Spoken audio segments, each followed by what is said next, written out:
Store update as of April 28, 2026. Bale, yung natapos na visual namin, 3 out of 5. Una na po itong dalawang mannequin. Ang nakalagay kasi dito dati is yung mga basic items. So, pinalitan po namin siya ng dry fit white tsaka polycotton. So far po, mabenta po dito is yung dry fit po. Marami na po kami natanggap na transaction po dito simula nung nilagay po namin dito. So far yung polycotton naman po is so lang po yung mga nag-enquire at saka na convert to sales po.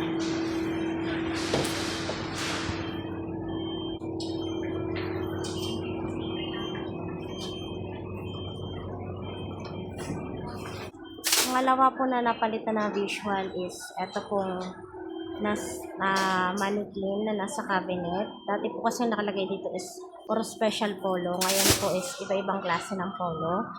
Yung benta po dito is yung polo pique. And then yung madalas po na itanong is yung special polo. For change naman na visual namin itong varsity series. As of Sir RP, papalitan daw po ito ng pigboard ng souvenir items. Giveaways remaining for inquiry. At saka bulk po. Mali na 11 planners pa po kami. 30 na sticky notes. Ball pen na 25 pieces. Multi-function pen na 8 at nail cutter with pen na 12. Napamigay po namin as of April 1 to April 28. Giveaway planner po is nasa 27 pieces. Giveaway ball pen po is nasa 21. Corkboard, madalas tignan po is yung store promo sales na premium polo for 199 and yung clearance sale po ng mga items. Updated as of April 28, 2026. Quiz for take pa po kaming tatlo.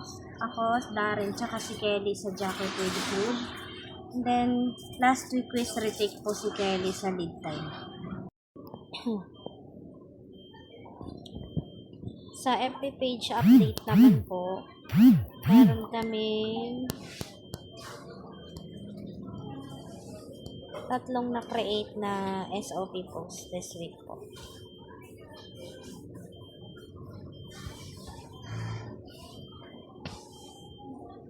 Well, sa stock room po, ito po yung sa TIT color namin.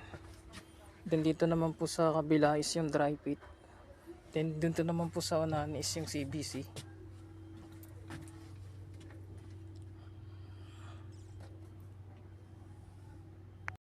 Sa workshop naman po, bali good is ako sa customer complaint tsaka sa kiosk.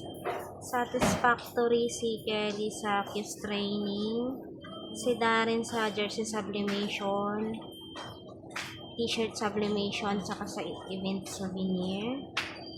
Sa sales demo naman po, bali ang nakapag-sales demo sa amin this week is si Darren, scenario 2. Bale, as for the facilitator, good naman po siya.